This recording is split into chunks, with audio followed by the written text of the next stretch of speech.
Bismillahirrahmanirrahim. Assalamualaikum warahmatullahi wabarakatuh. Alhamdulillahilladzi bi ni'matihi tatimmus shalihat. Alladzi hadana li hadza wa ma kunna linahtadiya laula an hadanallah. Asyhadu an la ilaha illallah wahdahu la syarika lah wa asyhadu anna Muhammadan abduhu wa rasuluh. Allahumma shalli ala Muhammad wa ala ali Muhammad kama shallaita ala ali Ibrahim innaka Hamidum Majid. Allahumma barik ala Muhammad wa ala ali Muhammad kama barakta ala ali Ibrahim innaka Hamidum Majid. Subhanaka la ilma lana illa ma 'allamtana innaka antal alimul hakim. Allahumma inna nas'aluka ilman nafi'a wa rizqan tayyiba wa 'amalan mutaqabbala. Ya Allah, ya Rahmanu, ya Rahim.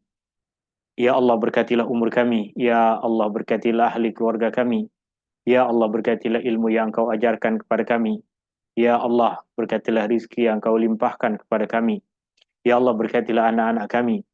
Ya Allah, berikanlah kepada kami ilmu yang bermanfaat. Ya Allah, berikanlah kepada kami rizki yang halal dan baik. Ya Allah, kurniakanlah kepada kami amal ibadah yang Kau terima. Ya Allah, bantulah saudara-saudara kami di Palestina. Ya Allah, bantulah saudara-saudara kami di Palestina. Ya Allah, bantulah saudara-saudara kami di Palestina. Rabbana taqabbal minna innaka antas samiul alim wa tub alaina innaka antat tawwabur rahim.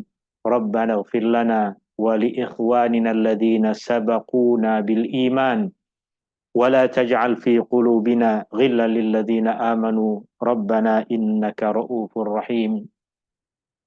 Wa sallallahu ala nabiyyi Muhammad wa ala alihi wa sahbihi wa baraka wa sallam. Walhamdulillahi rabbil alamin. Tuan-tuan, puan-puan hadirin yang dirahmati Allah Subhanahu wa taala. Ini adalah perjumpaan kita yang ke-20 dalam ayat dan hikmah surah Thaha, di mana tafsir Ibnu Katsir adalah tafsir yang menjadi rujukan utama kita, dan saya dah pun kongsikan ringkasan dari terjemahan tafsir Ibnu Katsir untuk ayat-ayat yang insya Allah kita akan pelajari dalam majelis ilmu kita di petang hari ini, yaitu surah Thaha ayat 123 sehingga ayat 127. Seperti biasa dalam majelis ilmu ini, tuan-tuan dan puan-puan, jika ada apa-apa soalan, apa-apa kemusykilan, tuan-tuan dan puan-puan boleh terus bertanya tanpa perlu menunggu di akhir pertemuan. Tak payah tunggu, ada apa-apa kemusykilan boleh terus bertanya, dan soalan boleh ditanyakan dengan membuka mikrofon, atau tuan-tuan dan puan-puan juga boleh tulis soalan itu pada chat room yang ada di dalam Zoom meeting ini. Boleh kita mulakan majelis ilmu kita di petang hari ini dengan membaca Bismillahirrahmanirrahim. Surah Thaha masuk dalam himpunan surah-surah Makkiyah dan tema utamanya adalah menyebarkan dakwah dengan penuh kesabaran. Dan kita dah masuk pada bahagian-bahagian akhir dari surah Thaha, yang pada bahagian akhir Allah Subhanahu wa taala menyebutkan tentang ayat-ayat yang menyuruh kita untuk mengambil pengajaran dari kisah-kisah Al-Qur'an. Allah dah sebutkan kisah Nabi Musa di dalam surah Thaha ini, mulai dari ayat 9 hingga ayat 98, dan di akhir surah Thaha Allah Subhanahu wa taala menyuruh kita untuk mengambil pengajaran-pengajaran dari cerita-cerita dan kisah-kisah nabi-nabi terdahulu yang Allah Subhanahu wa taala sebutkan di dalam Al-Quran. Pada ayat-ayat sebelum ini Allah Subhanahu wa taala sedikit menyebutkan kepada kita tentang kisah Nabi Adam. Dan pada ayat yang akan kita pelajari, Allah Subhanahu wa taala akan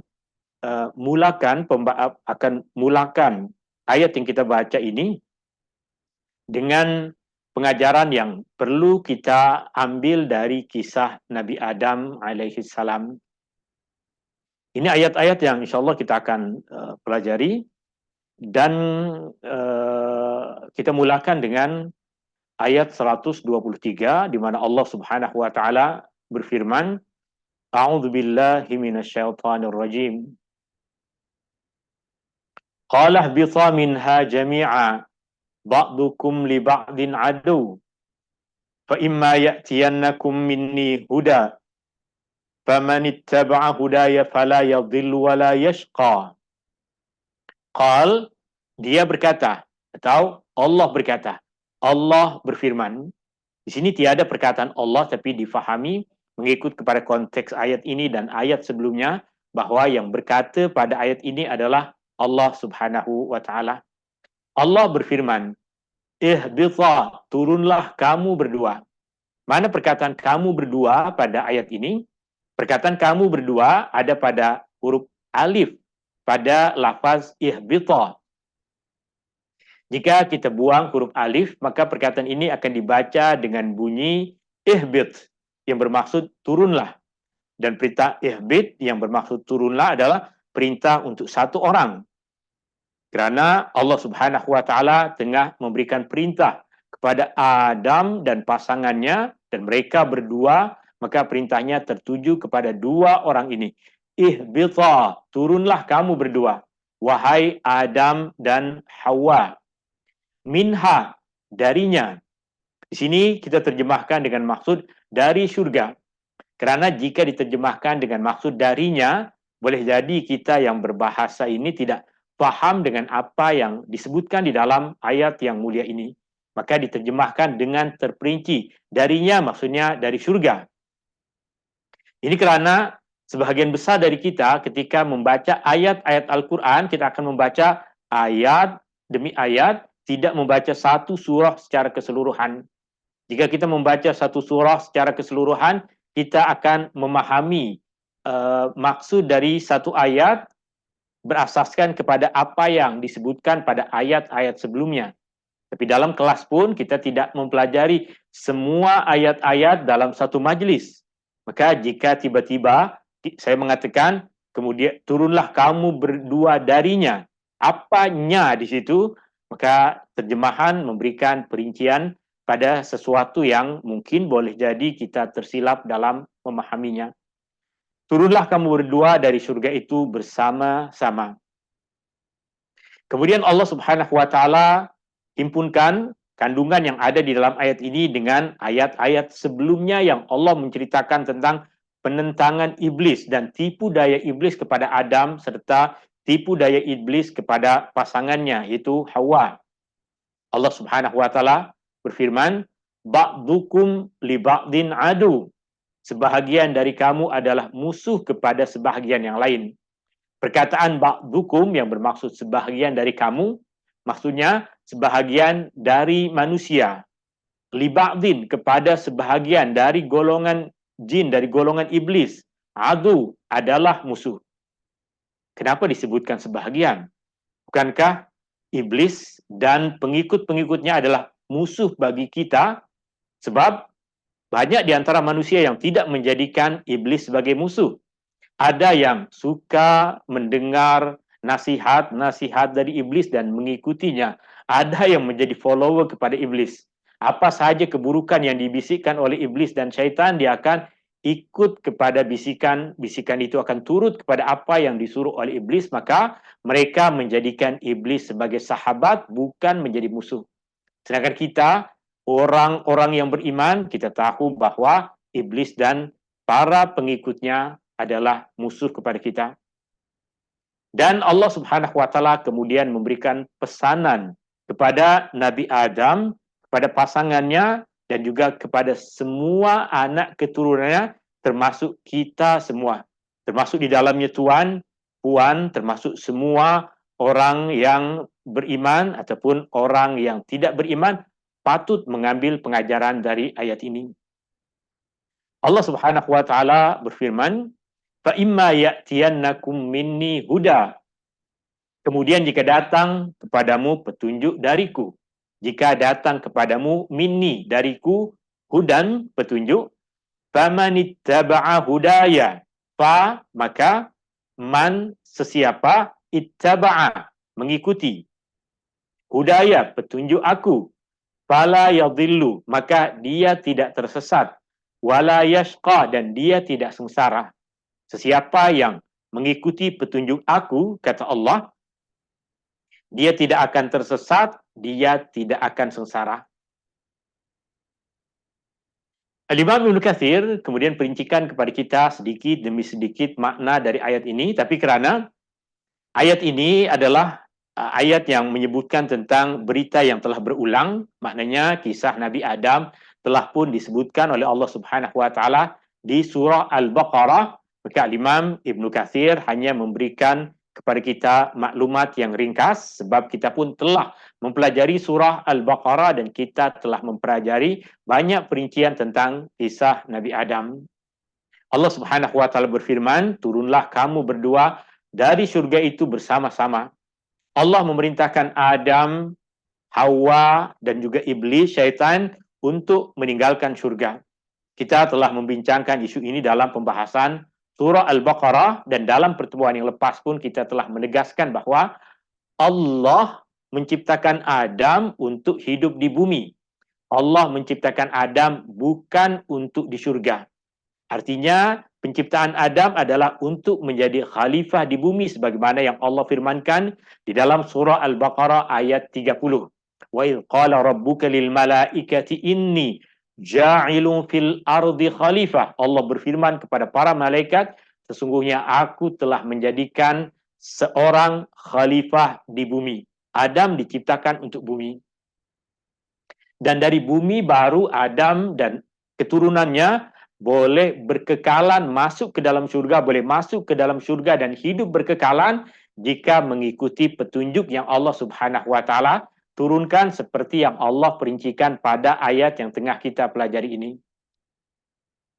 Ba'dukum li ba'din adu. Setengah kamu menjadi musuh bagi setengah yang lain. Atau jika diterjemahkan perkata, ayat ini bermaksud setengah kamu bagi setengah yang lain adalah musuh. Setengah kamu bagi setengah yang lain adalah musuh. Setengah kamu musuh bagi setengah yang lain. Yang bermaksud Adam dan keturunannya adalah musuh kepada syaitan dan keturunannya. Atau tepatnya, sebahagian dari anak keturunan Adam akan menjadikan syaitan dan keturunannya sebagai musuh dari mereka.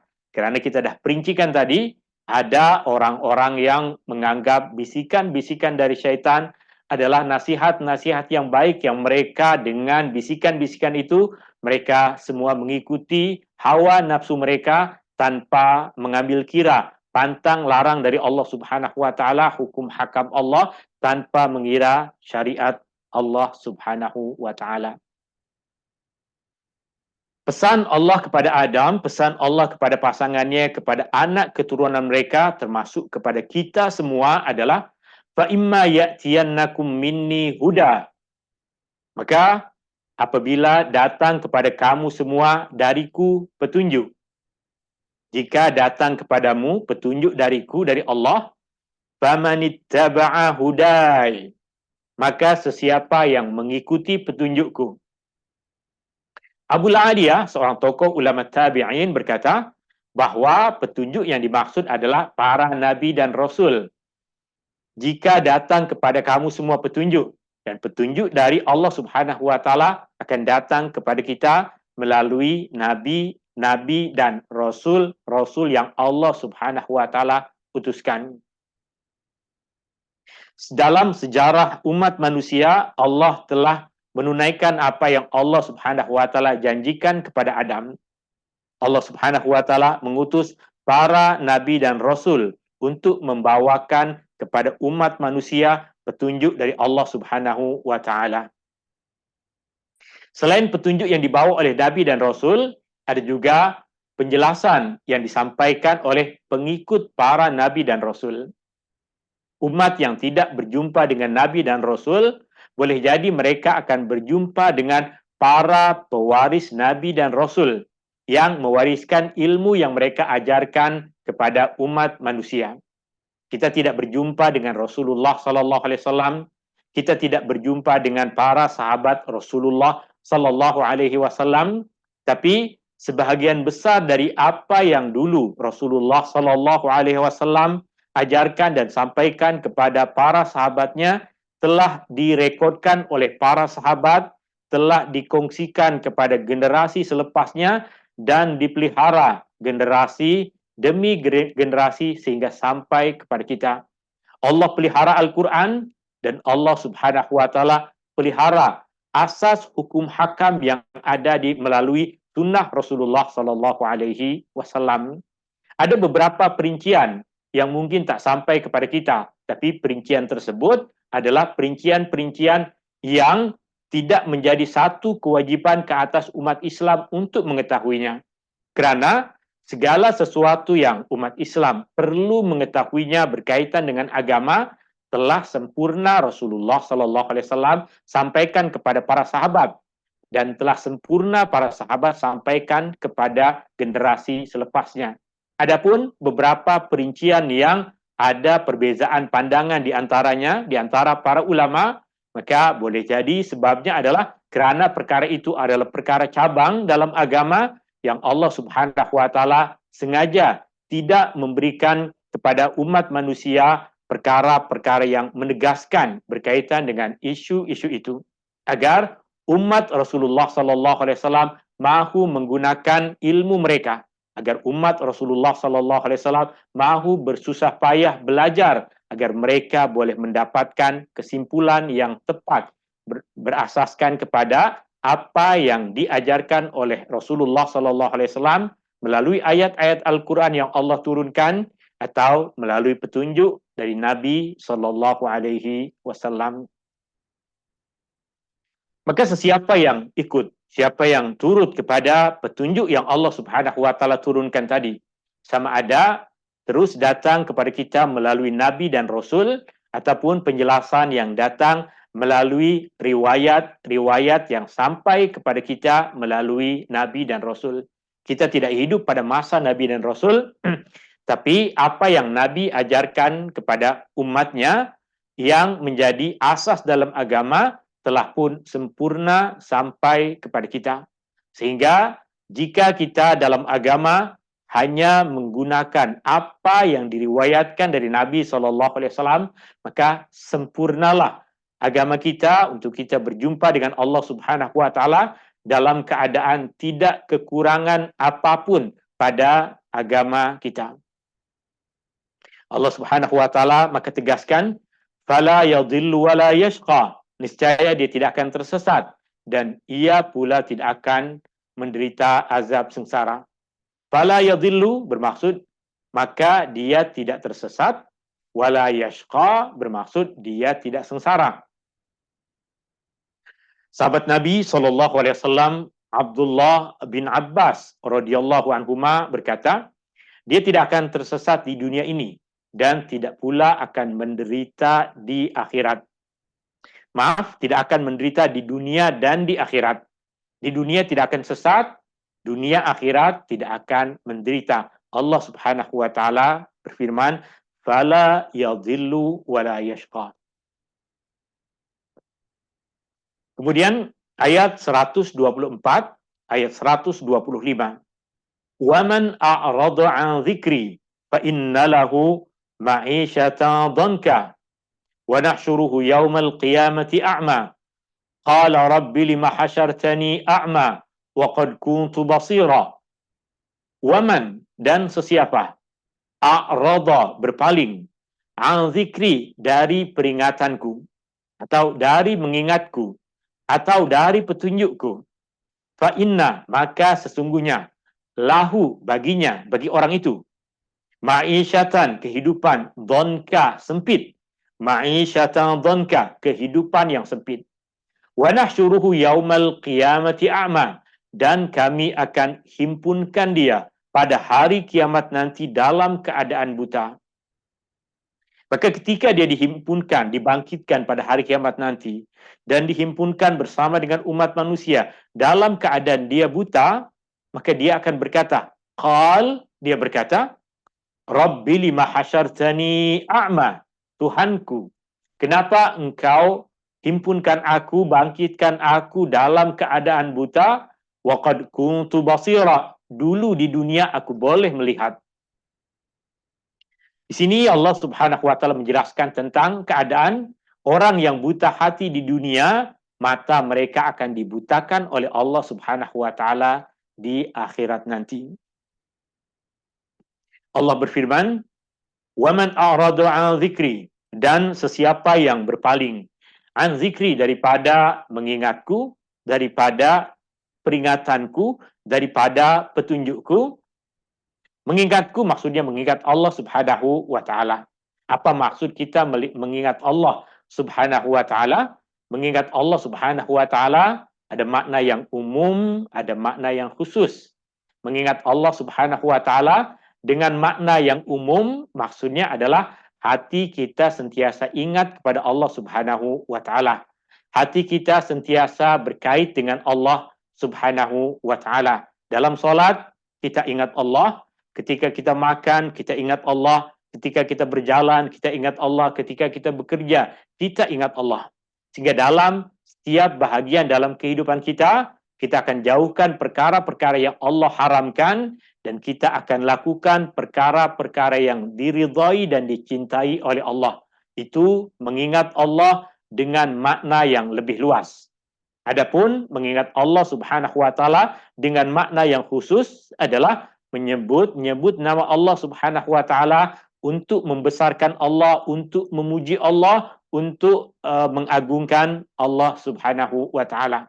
Khususnya kita sekarang tengah berada pada hari-hari pertama di bulan Dzulhijjah ini, di mana ia adalah hari yang Allah Subhanahu wa taala galakkan untuk kita banyak mengingat Allah Subhanahu wa taala, sama ada dengan makna yang luas tadi ataupun dengan makna yang khusus, yaitu lisan kita sentiasa bertakbir membesarkan Allah Subhanahu wa taala. Allahu akbar, Allahu akbar, Allahu akbar.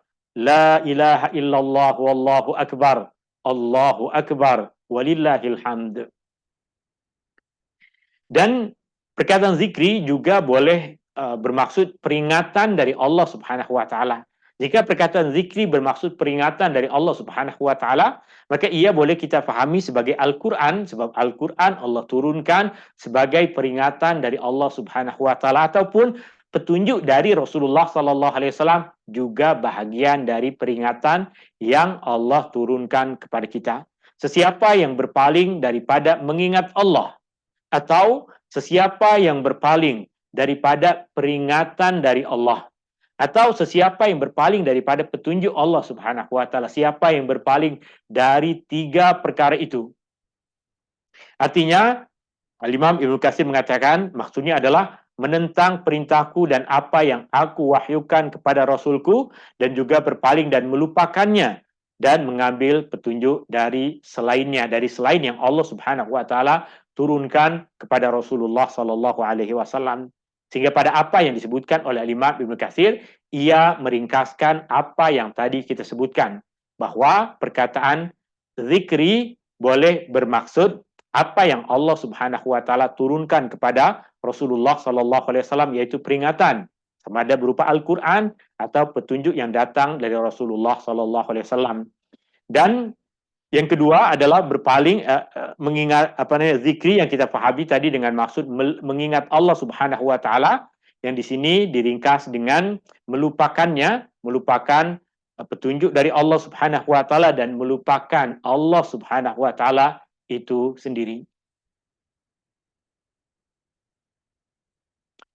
Fa inna lahu ma'isyatan dhanka, maka sesungguhnya adalah baginya kehidupan yang sempit. Kehidupan yang sempit pada apa yang diperincikan oleh Imam Ibnu Katsir, kita akan jumpai dua maksud dari kehidupan yang sempit. Maksud yang pertama adalah kehidupan di dunia yang sempit, dan yang kedua adalah kehidupan di alam kubur yang Allah Subhanahu wa taala sempitkan baginya. Ma'isyatan dhanka, kehidupan yang sempit. Kehidupan yang sempit disebutkan oleh Al-Imam Ibnu Katsir dengan dua keadaan itu. Keadaan yang pertama adalah kesempitan hidup di dunia. Yang kedua adalah kesempitan hidup di alam kubur. Kita baca perincian yang disebutkan oleh Al-Imam Ibnu Katsir di sini. Fa inna lahu ma'isyatan dhanka, sempit di dunia, sehingga tidak ada ketenangan dan kelapangan di dadanya. Dadanya terasa sempit dan sesak kerana penyimpangan yang dia lakukan. Meskipun zahirnya nampak seperti orang yang berbahagia, orang yang gembira, boleh berpakaian sesuka hati, makan dan hidup sesuka hati, selagi hatinya tidak sudi menerima keyakinan dan petunjuk dari Allah Subhanahu wa taala, dia akan terus berasa hairan dan ragu-ragu. Ini adalah bahagian dari kesusahan hidup, inilah yang dinamakan kesempitan hidup. nampak seperti orang yang hidup selesa, nampak seperti orang yang hidup mewah dan bahagia, tapi tekanan demi tekanan hidup kerana jauh dari petunjuk Allah Subhanahu wa taala, kerana berpaling dari petunjuk Allah Subhanahu wa taala. Ibnu Abi Tallah meriwayatkan makna ini dari sahabat Nabi sallallahu alaihi wasallam Abdullah bin Abbas radhiyallahu anhuma, di mana dia berkata, maksudnya adalah kehidupan yang sengsara. Sengsara di sini tak mesti dia miskin, tak mesti dia fakir, tapi jauh hati dari ketenangan. Orang yang jauh hatinya dari Allah Subhanahu wa taala, orang yang jauh hatinya dari petunjuk Allah Subhanahu wa taala, maka meskipun kegembiraan nampak pada sebahagian kehidupannya, tapi hatinya jauh dari kebahagiaan yang hakiki. Adapun makna yang kedua, di mana kehidupan yang sempit juga boleh bermaksud kehidupan nanti di alam kubur yang Allah Subhanahu wa taala akan himpitkan baginya. Allah Subhanahu wa taala akan sempitkan baginya. Dan kesempitan di alam kubur, ia bukan bermaksud tanah yang berada di dalam kubur akan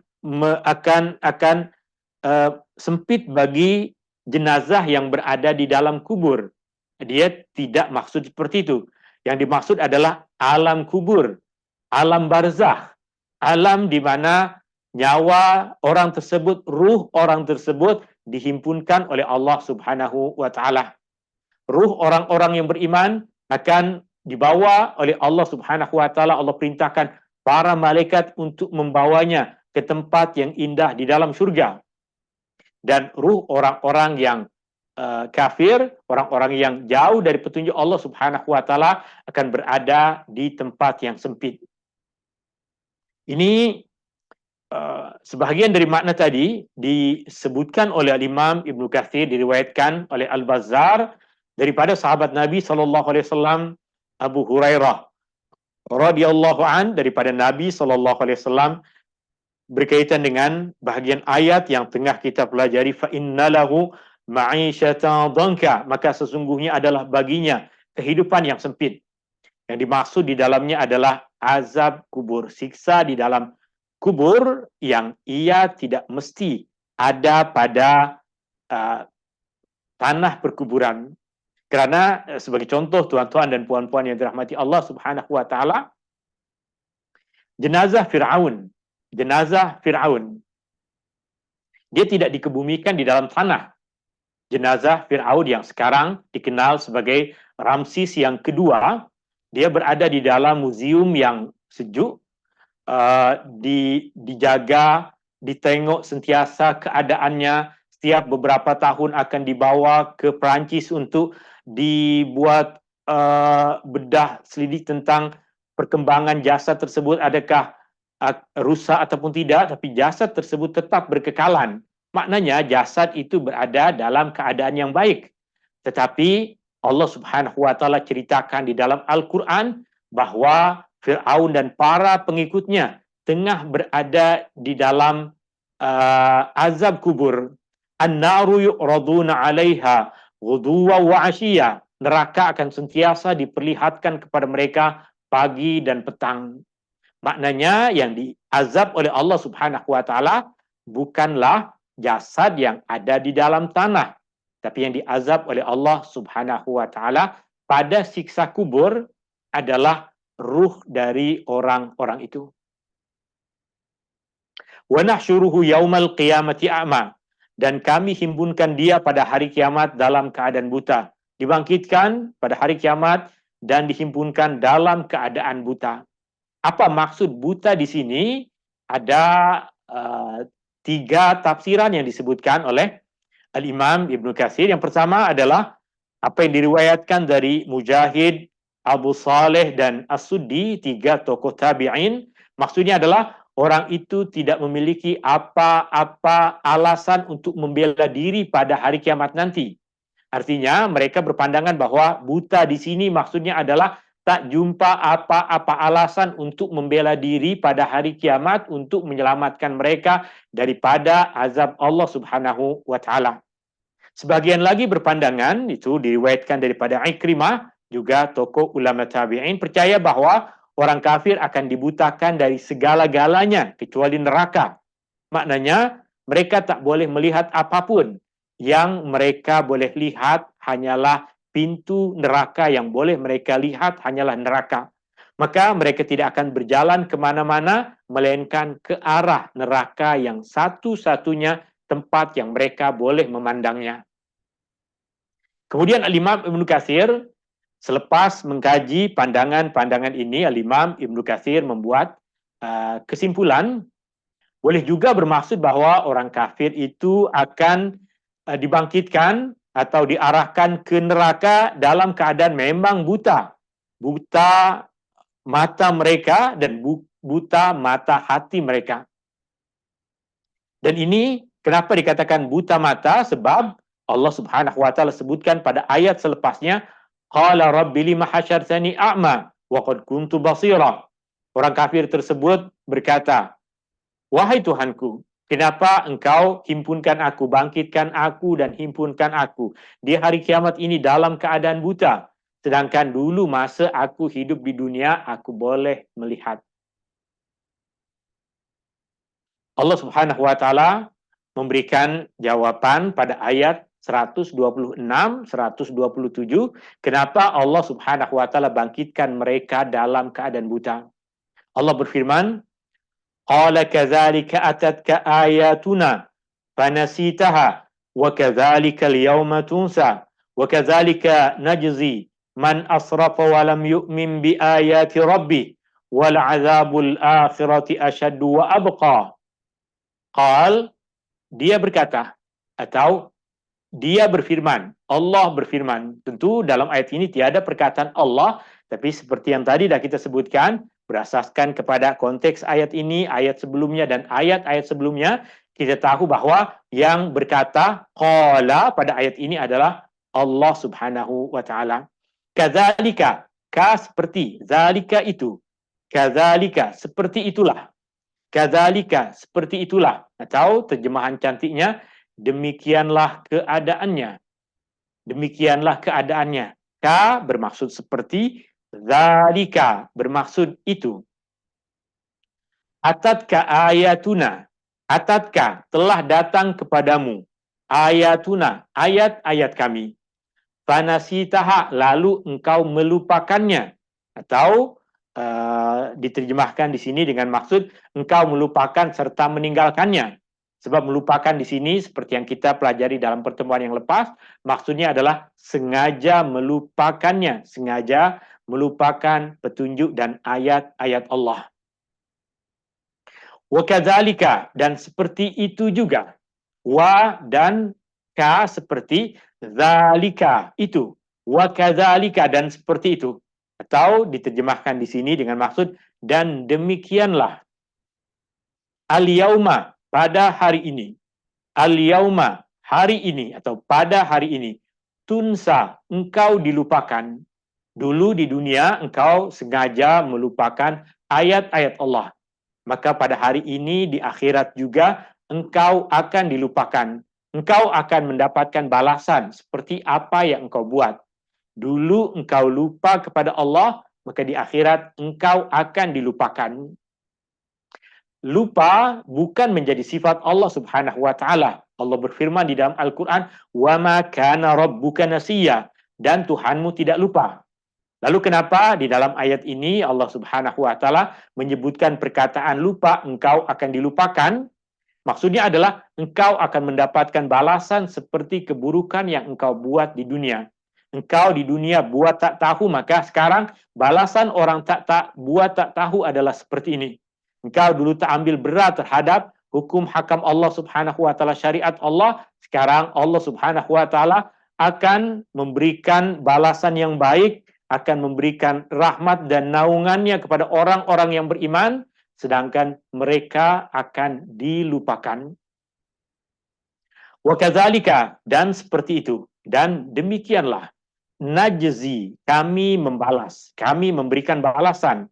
Man asrafa, orang yang melampau, orang yang melakukan perbuatan melampaui batas. Walam yu'min bi ayati rabbih, dan tidak beriman kepada ayat-ayat Tuhannya. Wala azabul akhirah, dan sungguh azab akhirat.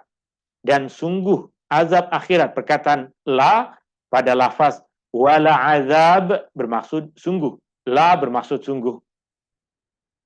Wala azabul akhirah, dan sungguh azab akhirat, asyaddu, lebih kuat, lebih besar, wa abqa, dan lebih berkekalan. Abqa, lebih berkekalan. Pada ayat 126 yang Allah Subhanahu wa taala berfirman, di mana maksud dari ayat ini adalah Allah berfirman, demikianlah keadaannya, telah datang ayat-ayat keterangan kami kepadamu, lalu engkau melupakan serta meninggalkannya, dan demikianlah engkau pada hari ini dilupakan serta ditinggalkan. Maksudnya, kerana engkau mengabaikan ayat-ayat Allah dan bertindak seolah-olah kamu tidak mengetahuinya, padahal telah sampai semua ayat-ayat itu kepadamu, telah sampai petunjuk itu kepadamu. Allah telah mengutus para nabi, Allah telah mengutus para rasul, Allah telah menurunkan kitab-kitab, engkau berpura-pura melupakannya dan mengabaikannya, maka pada hari ini kami akan melayan kamu sebagaimana kamu melayan orang yang melupakanmu.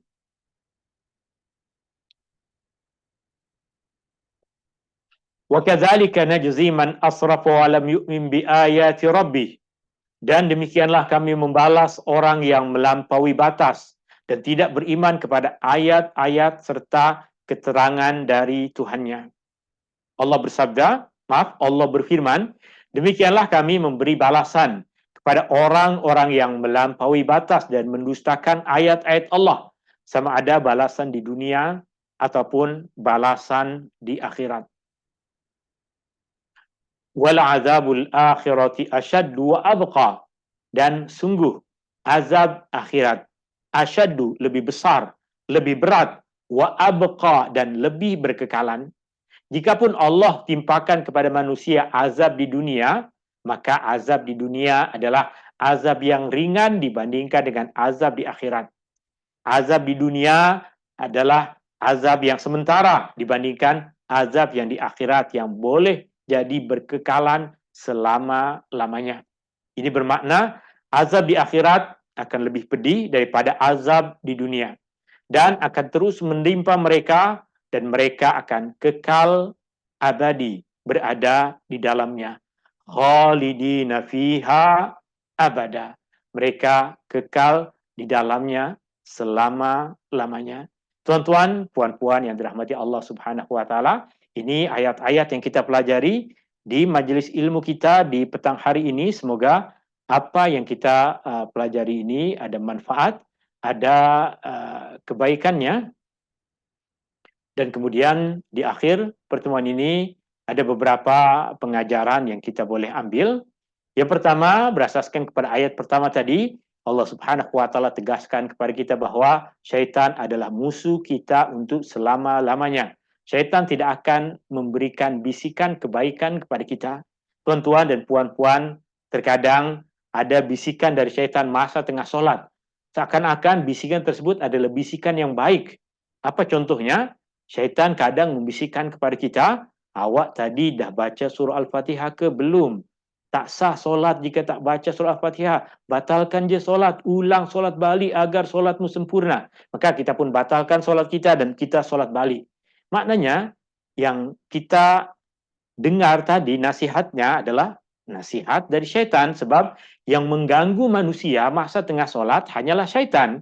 Sehingga jika kita ragu-ragu dalam solat kita dan kita ikuti keraguan tersebut, yang seolah-olah nampak macam bisikan tersebut menyuruh kita untuk buat benda baik. Batalkan je lah solat, nanti solat balik agar solatmu lebih sempurna.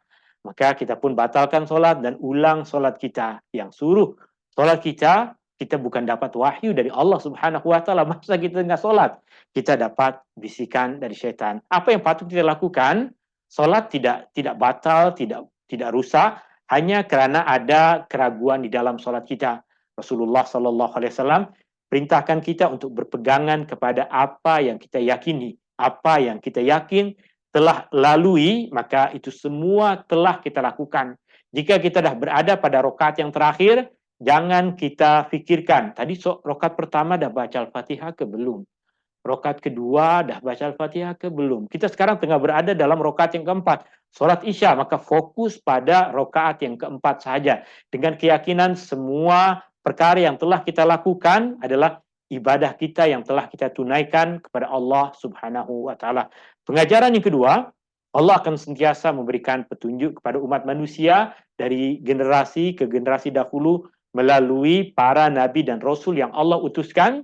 Kemudian pada masa selepas Rasulullah SAW, Allah pelihara Al-Quran, Allah pelihara perkara-perkara yang wajib untuk kita ketahui dan kita amalkan dalam sunnah Nabi SAW. Maka semua perkara itu adalah petunjuk dari Allah yang berkekalan ada pada kita. Hanya mungkin kita yang malas untuk mencari dan belajar perkara-perkara itu. Semua petunjuk dari Allah Subhanahu wa taala akan sentiasa datang kepada manusia, tapi adakah ketika petunjuk itu datang kita menyambutnya atau kita buat lupa? Dan yang terakhir, siapa yang melupakan Allah Subhanahu wa taala di akhirat nanti, dia mesti akan dilupakan oleh Allah Subhanahu wa taala, dijauhkan daripada rahmat dan pertolongan dari Allah Subhanahu wa taala. Sedangkan di akhirat nanti tiada apapun yang kita harapkan melainkan besarnya rahmat dari Allah Subhanahu wa taala. Hadani Allah wa iyyakum ajma'in. Semoga tuan-tuan dan puan-puan dapat manfaat kebaikan dari apa yang kita pelajari di majlis ilmu kita di petang hari ini. Dan kita dah mendekati hari raya Aidil Adha. Semoga Allah Subhanahu wa taala terima amal ibadah kita di sepanjang 10 hari pertama bulan Zulhijjah ini. Tuan-tuan dan puan-puan yang berkorban, semoga Allah terima kurbannya. Tuan-tuan dan puan-puan yang berpuasa, semoga Allah terima puasanya. Tuan-tuan dan puan-puan yang bersedekah, semoga Allah Subhanahu wa taala lipat gandakan balasan pahala sedekahnya. Tuan-tuan dan puan-puan yang hadir dalam majlis ilmu, semoga sentiasa mendapatkan bimbingan dari Allah, mendapatkan ilmu yang bermanfaat. Hadani Allah wa iyyakum ajma'in. Subhanakallahumma wa bihamdika asyhadu an la ilaha illa anta astaghfiruka wa atubu ilaik. Allahumma anfa'na bima 'allamtana wa 'allimna ma yanfa'una wa zidna ilma. Ya Allah, berikanlah manfaat pada ilmu yang Kau ajarkan kepada kami. Ya Allah, berikanlah kepada kami ilmu yang bermanfaat. Ya Allah, ampunilah dosa kami. Ya Allah, ampunilah dosa ibu bapa kami. Ya Allah, ampunilah dosa kami. Ya Allah, ampunilah dosa adik-beradik kami. Ya Allah, ampunilah dosa kami. Ya Allah, ampunilah dosa ahli keluarga kami. Ya Allah, ampunilah dosa kami. Ya Allah, ampunilah dosa sahabat-sahabat kami. Ya Allah, berkatilah umur kami. Berkatilah hidup kami. Jauhkanlah kami dari kesusahan di dunia dan di akhirat. Wa sallallahu ala nabi Muhammadin wa ala alihi wa sahbihi wa baraka wa sallam. Walhamdulillahi rabbil alamin. Syukran. Assalamualaikum warahmatullahi wabarakatuh. Waalaikumsalam. Waalaikumsalam. Salam. Terima kasih tuan. Terima kasih. Jazakumullah khairan.